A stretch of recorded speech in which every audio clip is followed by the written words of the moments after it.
So hello students, let us start the solutions of section 3 paper 2 2018 JEE advanced. तो अभी तक हमने 2017 का पेपर कंप्लीट किया है। 2018 के पेपर का भी ये लास्ट सेक्शन है, ठीक है। और बहुत जल्द आपको पूरा कंप्लीटली 2019 से लेकर जितने भी आगे और पेपर बचे हुए हैं वो आपको कंप्लीट सॉल्व करके इसी चैनल पर मिल जाएगा विथ मोस्ट एक्यूरेट एक्सप्लेनेशंस, और काफ़ी डिटेल में हर क्वेश्चन को एनालाइज करके आपको बताया जा रहा है। और फिलहाल जो 24 एस्पिरेंट्स हैं उनके लिए PYQ सॉल्व करना एक मस्ट डू जॉब है, करना ही करना है। भले आप 100 प्लस टारगेट कर रहे हो सब्जेक्ट में या फिर आप 30-40 टारगेट कर रहे हो, आपको PYQs तो करना ही है। भले आप उसको पेपर के फॉर्मेट में करो या फिर चैप्टर वाइज करो। मेरा रिकमेंडेशन रहेगा कि पेपर के फॉर्मेट में कर रहे हो तो ज़्यादा बेटर है, बाकी वो आपका खुद का चॉइस है, लेकिन करना ज़रूर है। और सॉल्यूशंस को अच्छे से देखेंगे, अगर कॉन्सेप्ट्स को समझेंगे ना सॉल्यूशंस के थ्रू भी, तो भी आपको काफ़ी हेल्प मिल जाएगा। और इसके साथ साथ अगर आपको और एक्स्ट्रा प्रॉब्लम्स चाहिए तो आप ChemIIT ऐप इंस्टॉल कर सकते हो। वहाँ पर मेरा अभी एक लाइव कोर्स चल रहा है, मतलब ऑन गोइंग कोर्स है, that is complete problem solving. और उस कंप्लीट प्रॉब्लम सॉल्विंग के अंदर आपको पहले ChemIIT ऐप इंस्टॉल कर लेना है from the link given in the description, and then complete problem solving जो कोर्स हमारी चल रही है उसमें मैं टारगेट कर रहा हूँ 600 plus advance problems with proper solutions. इस तरह के सॉल्यूशंस, जिस तरह के सॉल्यूशंस यहाँ आपको मिल रहे हैं वैसे ही हर क्वेश्चन को एनालाइज करके सॉल्व करके आपको प्रोवाइड करूँगा। अगर आप ये 600 क्वेश्चंस कर लेते हो तो आप मान लो कि आपकी तैयारी जो है ना वो परफेक्ट हो जाएगी। इसमें ऑर्गेनिक, इनऑर्गेनिक, फिजिकल सभी के क्वेश्चंस कंबाइंड होंगे, चैप्टर वाइज हैं। आप जाओगे जब कोर्स के अंदर फोल्डर के अंदर जाओगे तो आपको खुद मिल जाएगा। आपको एक लेक्चर है उसमें जो क्वेश्चंस हैं उसका PDF है, फिर PDF है, फिर लेक्चर है, PDF है, लेक्चर है, कुछ इस तरह से वेल अरेंज्ड फॉर्म में आपको चीज़ों को प्रोवाइड कर रहे हैं। जो बच्चे कंप्लीट कोर्सेज लिए हुए हैं ऑलरेडी, ऑर्गेनिक, इनऑर्गेनिक, फिजिकल की जो कंप्लीट कोर्सेज लिए हुए हैं उनको अलग से ये प्रॉब्लम सॉल्विंग की ज़रूरत नहीं है, उसी के साथ प्रॉब्लम सॉल्विंग आपको मिल रहा है। ओके, तो चलिए शुरू करते हैं इसके सॉल्यूशंस। तो ये एक मैचिंग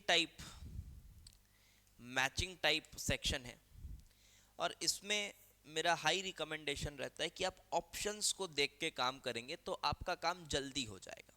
ऑल्दो अभी हमें कोई जल्दीबाजी नहीं है तो हम हर एक पॉइंट को एनालाइज करेंगे, बट ऑप्शन से भी इसका आंसर बहुत जल्दी आ सकता है। तो पूरे मैट्रिक्स को सॉल्व करने की शुरू में ज़रूरत नहीं है, आप ऑप्शंस के साथ खेलिए, आपका काम हो जाता है। चलो देखो, ये पहला क्वेश्चन, ये तो सिंपल है, हाइब्रिडाइजेशन बताना है, और एक सभी कॉम्प्लेक्सेस भी एकदम नॉर्मल से कॉम्प्लेक्सेस हैं। तो देखा जाए तो P का 5 क्या सही है? तो ये P का 5 ये तो बिल्कुल गलत नज़र आ रहा है, बिकॉज NiCO4 में, मैं बता देता हूँ अब इसको क्या करना। NiCO4 में निकल जीरो ऑक्सीडेशन स्टेट में होता है, 4s2 3d8 कॉन्फ़िगरेशन होती है with strong ligand like CO, 4s का इलेक्ट्रॉन भी अंदर आ जाता है और हाइब्रिडाइजेशन sp3 मिलती है। टेट्राहेड्रल मॉलिक्यूल है ये। तो ये तो बिल्कुल गलत है कहना जो यहाँ पर लिस्ट किया गया है। P का 5 इज रॉन्ग, तो ये भी रॉन्ग। अब P का 6 चेक करते हैं। P का 6, जी हाँ ये सही है। ये एकदम बोर्ड लेवल के कॉम्प्लेक्सेस हैं, या बोर्ड लेवल पे करते हैं ये कॉम्प्लेक्स, देखो। इसीलिए मैं कहता हूँ कि भाई जब आप बोलते हो ना यार ये चैप्टर सर मैं छोड़ दूँ, ये भी छोड़ दूँ क्या, तो मैं हमेशा कहता हूँ मेंस लेवल पे करके जाओ, क्योंकि कुछ सवाल होते हैं कुछ कुछ चैप्टर से जो मेंस लेवल के सवाल, बोर्ड्स लेवल के भी कभी कभी सवाल आपको 1-2 मिल जाते हैं। तो ना से अच्छा अगर आपको 4 नंबर 6 नंबर मिल जा रहा है तो क्या बुराई है। तो कभी भी कोई चैप्टर फ्लैट छोड़ के मत जाओ। JEE एडवांस की बात कर रहा हूँ, कोई चैप्टर आपको थोड़ा कष्ट दे रहा है तो उसको मेंस लेवल पे कर लो, ठीक है। मेंस लेवल का भी समय नहीं है तो चलो बोर्ड लेवल पे थोड़ा कर लो, ठीक है, थोड़ी थोड़ी नॉलेज ले लो। तो ये हुआ P का 5 गलत, P का 6 देखा जाए, P का 6 ये सही है क्योंकि Ni+2 है, तो D8 आपको रहेगा और साइनाइड स्ट्रॉन्ग लाइगेंड है, पूरा D8 अंदर पेयर हो जाता है, DsP2 हाइब्रिडाइजेशन बचती है। तो P का 6 तो सही है। P का 4 भी सही है क्या? P का 4 ना ना, ये कैसे सही होगा? ये तो फेरस है, फेरस मतलब हो गया D6, D6 है और एक वीक लाइगेंड है, वीक लाइगेंड पेयर अप नहीं करा पाता, यहां sp3 हाइब्रिडाइजेशन होगी, ना कि dsp2। तो देखो P का 4 तो सही हो नहीं सकता, ये तो सही है नहीं, तो देखो आंसर तो वैसे ही आ गया है, आंसर इज सी, आंसर तो वैसे ही आ गया है। अब आपको एग्जाम के दौरान ये सब देखने की जरूरत भी नहीं है, आप आगे बढ़ जाओ, ठीक है। लेकिन अभी फिलहाल हम एक बार देख लेते हैं क्योंकि हम एनालाइज कर रहे हैं। तो Q का 4 एंड 5, Q का 4 एंड 5, जी बिल्कुल, अभी ये दोनों कॉम्प्लेक्सेस के बारे में हमने डिस्कस किया, sp3 हाइब्रिडाइजेशन है, सही है। R का 1, R का 1 बिल्कुल सही है, R का 1 फेरस है, फिर से D6 है और एक वीक फील्ड लाइगेंड है फ्लोराइड, बहुत ही वीक होता है।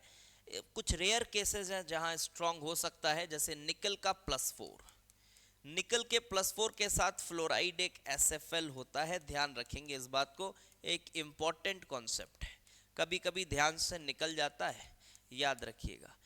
निकल के +4 के साथ फ्लोराइड एक SFL होता है। चलिए ठीक है, तो यहां तो वो WFL होगा और आउटर ऑर्बिटल कॉम्प्लेक्स बनाएगा sp3d2 हाइब्रिडाइजेशन के साथ। चलिए तो ठीक है, ये R का 1, S का 2 और 3, S का 2 और 3, 2 और 3 बिल्कुल ठीक है यार, ये टाइटेनियम का +3 है, टाइटेनियम का +3 मतलब D1, कैसा भी लाइगेंड हो टेंशन लेना ही नहीं है भाई, D2sp3 ही रहना है, अंदर के 4 ऑर्बिटल खाली पड़े हुए।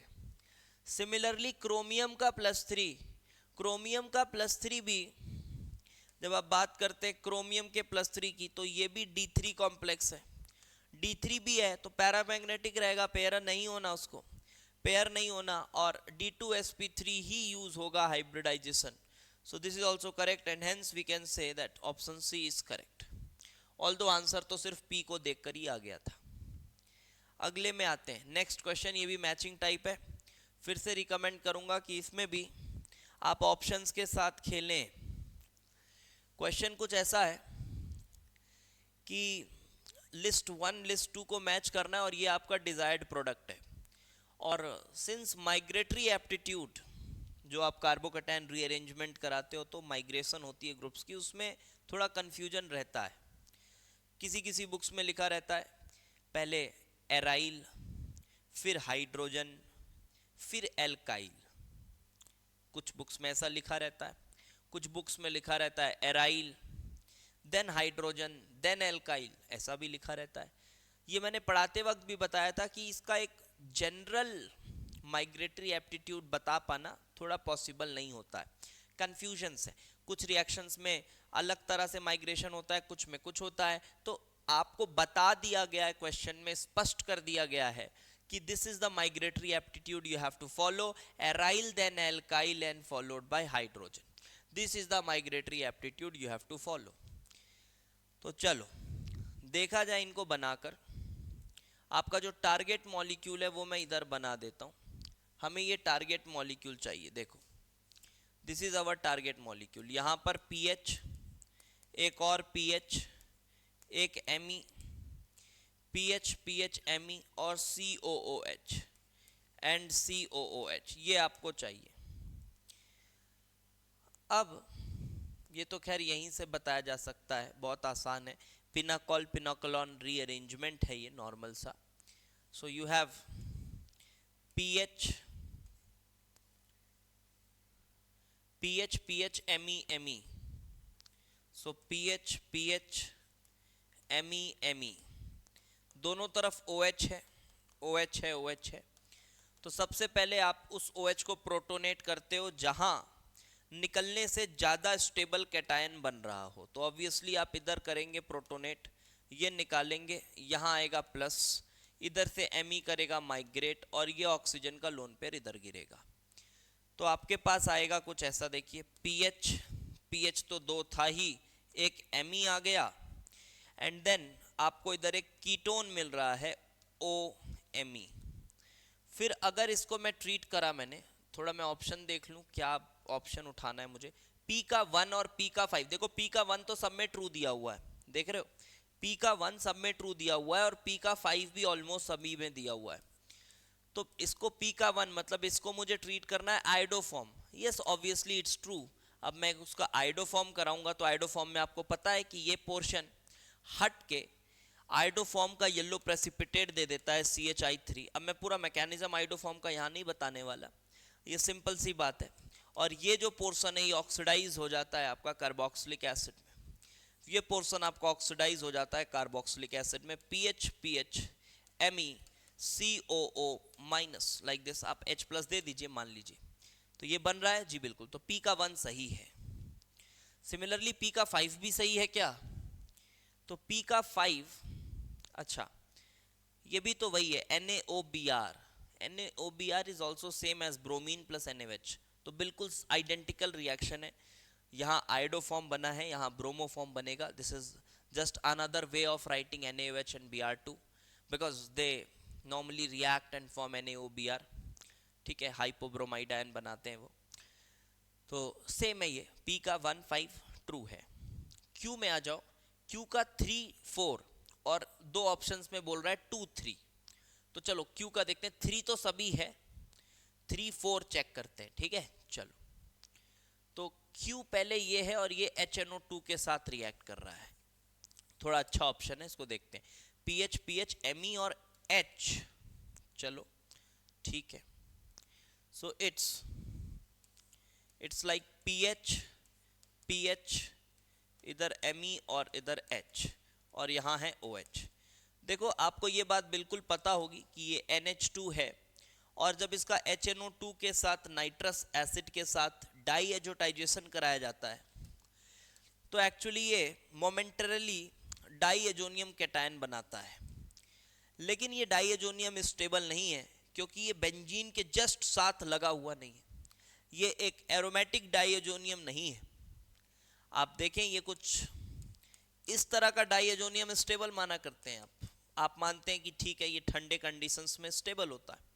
लेकिन यहाँ पर जब आपके पास ऐसा डाइएजोनियम होता है एलिफेटिक वाला, तो आपको पता है ये तुरंत निकल जाता है, कैटायन बना लेता है और कैटायन को फिर आप पानी दे देते हैं।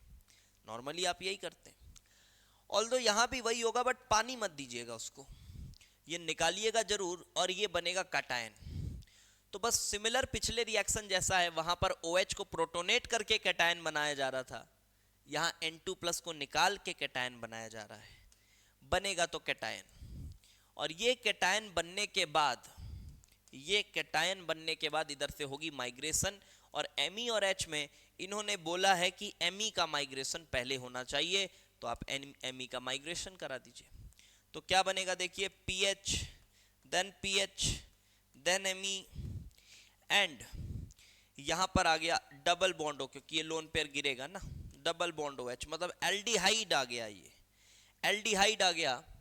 तो Q का 3 और Q का 2 भी देखना था, 4 भी देखना था, तो फेलिंग सॉल्यूशन टॉलेंस सॉल्यूशन ये तो सही है, फेलिंग टॉलेंस दोनों सही है, दोनों ही एल्डिहाइड को ऑक्सीडाइज कर देते हैं कार्बोक्सिलिक एसिड में, और हम वही चाहते थे। यहाँ पर हम वही चाहते थे, ये एल्डिहाइड कार्बोक्सिलिक में ऑक्सीडाइज हो जाए, तो हमारा जो डिजायर्ड प्रोडक्ट था, आप देखिए यही था ना desired product, PH Me COOH, ये डिजायर्ड प्रोडक्ट आपको मिल जाएगा, ये डिजायर्ड प्रोडक्ट आपको मिल जाएगा। एंड यहां पर एक चीज और कहा गया है कि जब आप इसको HCHO NaOH के साथ ट्रीट करते हो तो HCHO NaOH के साथ क्या होना है, क्या वही बनेगा जो आप चाहते थे? HCHO NaOH के साथ देखो तो ये कैनिजारो रिएक्शन करेगा, अच्छा रिएक्शन है, ये भी अच्छा ऑप्शन है, ये कैनिजारो रिएक्शन करेगा। और कैनिजारो रिएक्शन में आपको पता होना चाहिए कि ये जो फॉर्मल्डिहाइड है, सिंस OH माइनस का अटैक होता है, बिकॉज किसी के पास अल्फा H नहीं है, आप देखिए OH माइनस का अटैक इधर होता है और फिर ये हाइड्राइड ट्रांसफर से ये पोर्शन रेड्यूस होके अल्कोहल बनेगा, ये कार्बोक्सिलिक बनेगा, तो कैनिजारो से हमारा डिजायर्ड प्रोडक्ट नहीं बन पाएगा। इस वजह से ये फोर्थ को हम गलत कहते हैं। तो क्या मिल गया, क्यू का मिल गया, 2 और 3 दोनों सही है। तो अभी हमारे पास ये बी सी ऑप्शंस कट चुके हैं। अब आर जो है वो डिसाइड कर देगा। आर का 1 दोनों में है, आर का 4 या 5 ये चेक करना है। आर का 1 तो दोनों में है, आर का 1 दोनों में है, आर के 4 को चेक कर लेते हैं। ये तो फिर वही है, पिनाकॉल पिनाकोलॉन ही है। यहीं करा दूं क्या रीअरेंजमेंट, समझ तो आ रहा है। अब देखो कैटायन तो कहीं भी बनाओ क्या फर्क पड़ता है, ये हटा के यहाँ कैटायन बना देते हैं और फिर इधर फिनाइल का माइग्रेशन करा के ये गिरा देते हैं। तो क्या बना, देखो क्या बना, इससे कुछ यूं बना ना, ये इधर फिनाइल का माइग्रेशन हो गया तो फिनाइल एंड एमी, और यहां पर आपको कीटोन मिल रहा है, देखिए एक एमी और डबल बॉन्ड ओ। अब इसका रिएक्शन हमको देखना है 1 और 5, 1 और 4, और एक जगह बोल रहा है 1 और 5। तो देखो हाँ 1 से तो हो ही जाएगा, सिमिलर हो गया आइडोफॉर्म। 4 एंड 5, अब ये भी क्लियर बात है यार, बिकॉज ये तो 1 के जैसा ही है, तो 1 का 4 is not the correct choice. Again वो कैनिजारो रिएक्शन है, कैनिजारो भी नहीं होगा वहां पर। क्या हो जाएगा मैं बता रहा हूं, अगर आप 4 डाल देते हो तो यहां पर एक अलग घटना घट जाएगी। जब आप 4 यहां डाल दोगे तो एक अलग घटना घट जाएगी यहां पर। ये कुछ ऐसा हो जाएगा कि बेस इधर इनोलेट बना लेगा और ये इनोलेट इस पे अटैक करके एक एल्डोल प्रोडक्ट आपका बन जाएगा। तो ये तो हमको करना नहीं है भाई। तो यस, डी ऑप्शन सही लग रहा है, 1 5 और एस का 2 3। अब ये देख लीजिएगा सिमिलर है, कुछ बड़ी बात नहीं है। एस का 2 3 वही काम कर रहे हैं बेटा, यहाँ भी बस AgNO3 डाल के कैटायन बना रहे हैं, क्योंकि AgNO3 Br माइनस को खींच ही लेगा और वो AgBr बना लेगा आपका लगभग येलो प्रेसिपिटेट जैसा AgBr बना लेगा और ये कैटायन होगा। और फिर कैटायन को फिर आप ये मिथाइल इधर लाएंगे एंड देन सेम 2 और 3 वही है, देखो इधर एल्डिहाइड बनेगा और फिर आप ये टॉलेंस फेलिंग से ऑक्सीडाइज करके कार्बोक्सिलिक बना दोगे। Not that tough. देखो ये भी रिएक्शन आप कहेंगे कि हाँ यार फंडामेंटल रिएक्शंस ही हैं, कोई बहुत टफ नहीं रेट करा जाएगा इस क्वेश्चन को भी। ठीक है, चले अब आगे बढ़ते हैं।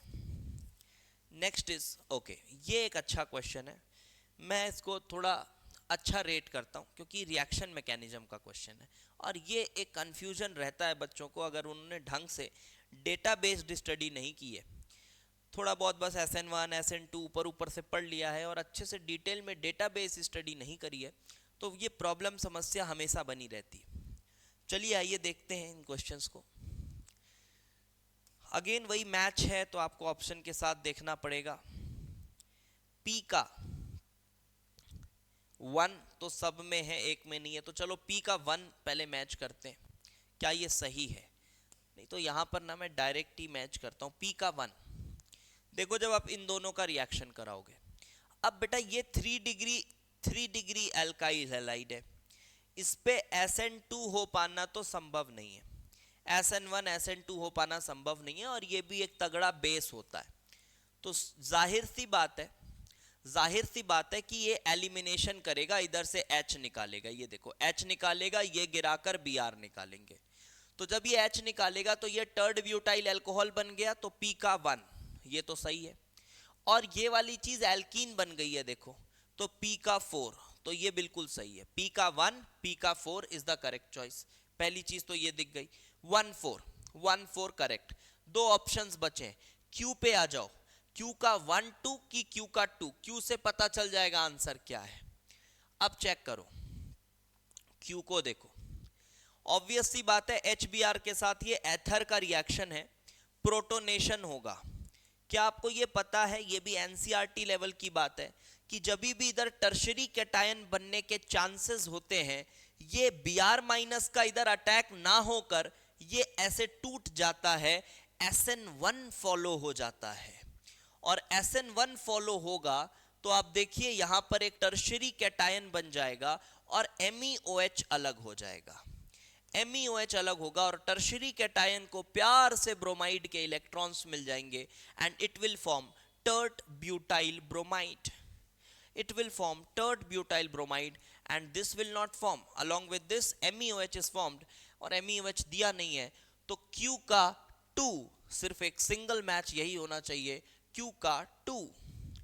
Q का 2 इसी ऑप्शन में है, so this option B is the correct answer. Answer आ चुका है. आगे देख लेते हैं. R का 4 और S का 3 दिया हुआ है तो R और S को भी मिला लेते हैं. क्या ही जा रहा है. Then this is OMe minus. This is also a base as well as it can act as a nucleophile, but you must know that it can act as a nucleophile only when your halide or the species on which attack is going to be happen, this should be 1 degree or 2 degree. But if it is tertiary, there is no doubt that it can never undergo SN2 reaction. Instead it will perform elimination, like H इधर से आया, ये ऐसा और ये बाहर. So it will form yes this alkene. So ये सही दिया हुआ है. और अब आप इधर बात करें MEBR, इसका तो जन्म ही हुआ है SN2 कराने के लिए.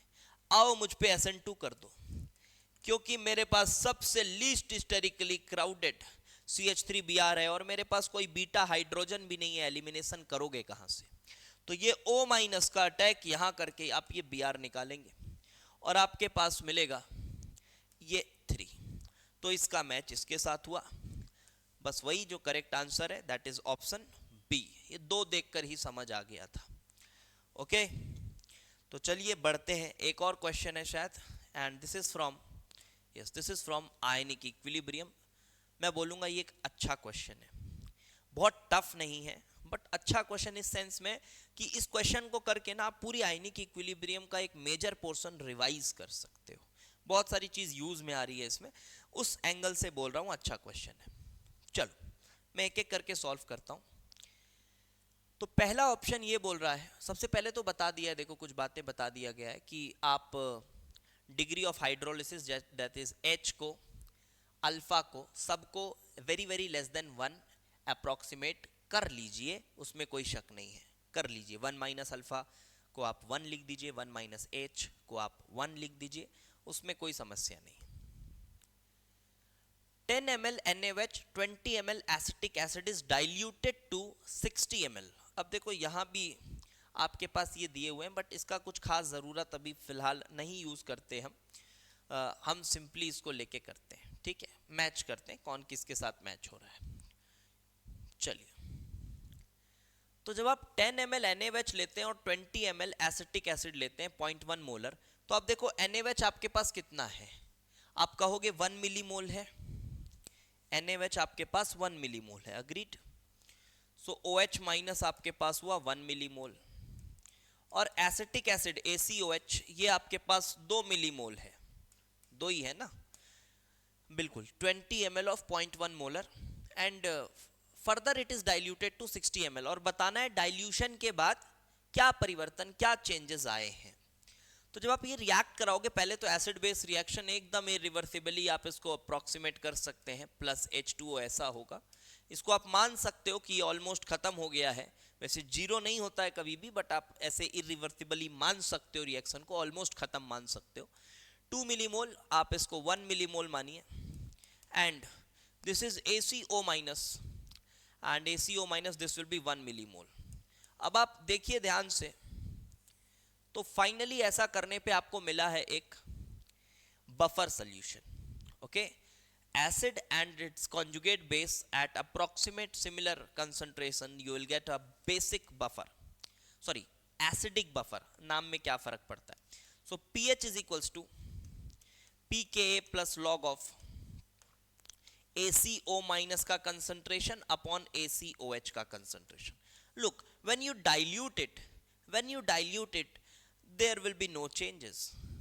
कोई खास चेंज नहीं होने वाला डाइल्यूट करने पे, बिकॉज ये कंसंट्रेशन कैंसिल ही होनी है इसकी. वॉल्यूम चेंज करने से कुछ भी नहीं होने वाला. सो डाइल्यूशन से इसमें कोई चेंजेस नहीं आएंगे. For that for that reason यहां पर H प्लस में कोई चेंज नहीं आने वाला. The value of H plus does not change on dilution. So P का जो करेक्ट मैच हमारे पास आया है वो आया है 1. चलिए Q का देखते हैं. 20 ml 0.1 मोलर NaOH और 20 ml 0.1 मोलर एसिटिक एसिड. इस बार दोनों को बराबर मात्रा में लिया गया है. तो बिल्कुल सीधी बात है, ACOH एंड NaOH दोनों 2 मिलीमोल्स लिए गए हैं. तो जब ये रिएक्शन होगा तो अल्टीमेटली आपके पास ACO माइनस होगा 2 मिलीमोल्स का. 2 मिलीमोल्स यही होगा, ये खत्म, ये भी खत्म, 2 मिलीमोल्स. अब ये क्या करता है? अरे ये एक वीक एसिड का कॉन्जुगेट बेस है, ये करेगा एनाइनिक हाइड्रोलिसिस. जी हाँ, ये ACO minus will undergo anionic hydrolysis like this, and this is actually ACOH plus. अब ये H प्लस लिया, OH माइनस देगा. अब आपको ये बहुत ही फंडामेंटल डेरिवेशन है, मैं पूरे नहीं करूंगा, मैं आपको फाइनली ये बता देता हूँ. ये आपको CH के बराबर मिलता है, और सिंस आप अप्रोक्सीमेट कर रहे हो तो KH CH स्क्वायर के बराबर होता है. तो H होता है under root of KH by C के बराबर. और आपको ये भी पता होगा इसका जो KH है वो KW बाय KA के बराबर होता है. ये सब एकदम स्कूल लेवल फॉर्मूलाज हैं छोटे छोटे, तो वो मैं डायरेक्ट लिख दे रहा हूँ. सो H इज इक्वल्स टू, बहुत आसानी से आप देख भी सकते हैं. ठीक है, अगर आपको KH क्या होता है ये नहीं पता तो फिर ये आपकी समस्या है. तो इधर आया आपके पास H is under root KH by C. So OH minus का कंसंट्रेशन क्या मिल रहा है बेटा? OH माइनस का कंसंट्रेशन मिल रहा है CH. CH is actually under root of KH into C. Under root of KH into C, and H plus is actually H plus OH minus is always equal to KW. So H plus is actually KW by OH minus. KW by OH minus. So H plus is KW by OH minus, and OH minus is KH into root C. ये आपके पास है H plus का concentration. ये आपके पास है H plus का concentration. अब आप चाहें तो इसको ऐसा भी कर सकते हो कि KH होता है KW बाई KA, तो यहाँ पे आप थोड़ा ऐसा कर सकते हैं KW upon KW by KA, और ये C जो है रूट में है, और फिर यहाँ से इस रूट को हटा के KW को भी रूट में करिए और नीचे ये C को रूट में करिए. आप ऐसा भी बना सकते हो, ये ऐसा. ठीक है, तो अल्टीमेटली ये है कि H plus is inversely proportional to root C. अब यहां क्या कहा गया है कि H प्लस में क्या चेंज आएगा, देख लेते हैं. डाइल्यूट किया बेटा, देखो 80 ml कर दिया, 40 ml से 80 ml मतलब कंसंट्रेशन हाफ कर दिया. और आप देखो जब कंसंट्रेशन हाफ हो जाएगी तो क्या चेंज हो जाएगा? तो कंसंट्रेशन हाफ हो गई तो ये C बाय रूट 2 हो गया. समझ गए? ये दिख रहा है ना यार, H plus is equals to KW KA. क्या क्या डिराइव हुआ है? KW KA by root C, KW KA by C whole का root, and when concentration is halved it will be actually C by 2. So जो नया H plus है, H plus new will be equal to under root of KW KA by C by 2. तो आप देखिए ये root 2 times हो गया है, ये रूट 2 टाइम्स हो गया है. सो Q का मैच होना चाहिए रूट 2 टाइम्स, Q का मैच होना चाहिए 5 के साथ, Q का मैच होना चाहिए 5 के साथ. P1Q5, क्या इससे आंसर आ गया है? चेक करते हैं. P1Q5, जी हाँ आंसर तो आ चुका है, बट चलो R और S भी देख लेते हैं. आंसर आ चुका है, option D is the answer. R और S भी देख लेते हैं. R को देखिए, एग्जाम में नहीं देखना आपको, अभी देख रहे हैं, एग्जाम में नहीं देखना. R बोला जा रहा है HCl और अमोनिया सोल्यूशन डाला गया है. अरे भाई ये तो अब कैटाइनिक हाइड्रोलिसिस हो जाएगी. तो अब कैटाइनिक हाइड्रोलिसिस में क्या फर्क होता है? सिमिलर बनेगा फॉर्मूला, बस वहां पर अमोनियम आयन हाइड्रोलिसिस करेगा. सेम अमाउंट में डाला है ना, NH4Cl बनेगा, और ये पानी के साथ आपको बनेगा NH4OH और H2O. सॉरी, ये क्या बना रहा हूं मैं, ये पानी से लेगा NH4OH एंड H+। तो बस यहाँ पर उधर जो CH था वो CH यहाँ डायरेक्ट H+ है, वहाँ OH- था, तो CH डायरेक्ट यही है।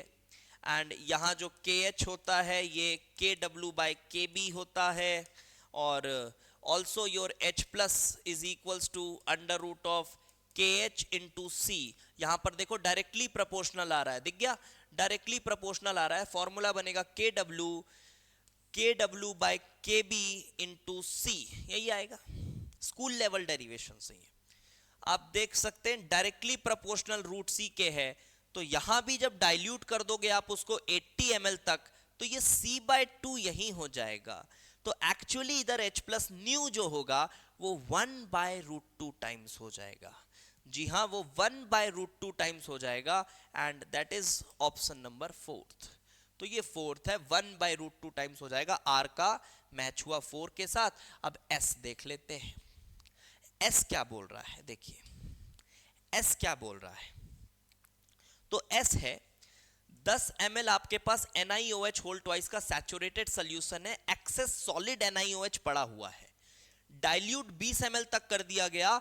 डाइल्यूट करने के बाद भी सॉलिड NiOH अभी भी वहां है। अच्छा पॉइंट है, बट ऑप्शंस थोड़े से अच्छे नहीं थे, बच्चा तो देखेगा ही नहीं इनको। तो क्या मतलब हुआ, देखो यहां पर थोड़ा कॉन्सेप्ट आपका चेक होगा, मैं इसको एक्सप्लेन करता हूं।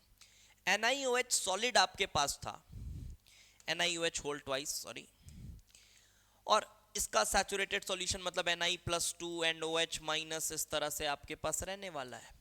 तो KSP जो है बेटा वो तो हमेशा मेंटेन रहेगी, Na+2 का कंसंट्रेशन और OH- का कंसंट्रेशन का स्क्वायर, ये तो हमेशा मेंटेन रहेगा, इक्विलिब्रियम मेंटेन रहना चाहेगा। अब यहां पर क्या हो रहा है कि आपके पास कंटेनर है, और इस कंटेनर में आपके पास ये इक्विलिब्रियम मेंटेन्ड है, बट साथ ही साथ NiOH का प्रेसिपिटेट भी पड़ा हुआ है। ये मान लीजिए सॉलिड NiOH पड़ा हुआ है, this is solid NiOH, and you have an aqueous solution, this is an aqueous solution where you have Na+2, where you have Na+2 and OH- ions. तो बेटा क्या करोगे, जैसे देखो Na+2 और OH- ने अपनी इक्विलिब्रियम मेंटेन करी हुई है, KSP मेंटेन करी हुई है। अब अगर आप डाइल्यूट करोगे, ये तुम्हारा सॉलिड NiOH पड़ा हुआ है, जब तुम डाइल्यूट करोगे ना तो बेटा ये इक्विलिब्रियम मेंटेन ही रहना चाहेगी, और उसके वजह से ये जो सॉलिड है ये टूटेगा, ये फर्दर और टूटेगा, प्रेसिपिटेट टूट के रिएक्शन फॉरवर्ड आएगा। सिंपल सी बात, जब आप डाइल्यूट करोगे, इनके कंसंट्रेशंस कम हो रहे हैं, तो मोल्स इनके बढ़ाए जाएंगे, और इनके मोल्स कहां से बढ़ेंगे, अरे वो जो सॉलिड पार्ट पड़ा हुआ है वो टूट कर आएगा और इनके मोल्स को बढ़ाएगा, so that further concentration same रहे। लेकिन ध्यान रखिए, अगर ये सॉलिड खत्म हो गया,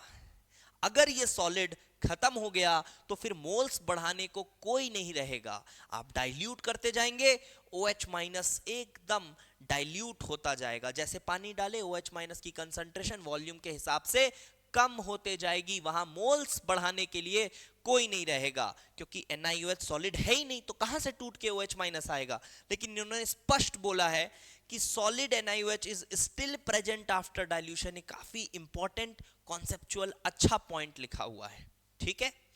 बट क्या ही फर्क पड़ता है, आंसर तो पहले ही आ गया था आपका। तो value of H+ does not change on dilution, yes, because OH- में चेंज नहीं आ रहा, तो H+ में क्यों चेंज आएगा, ठीक है।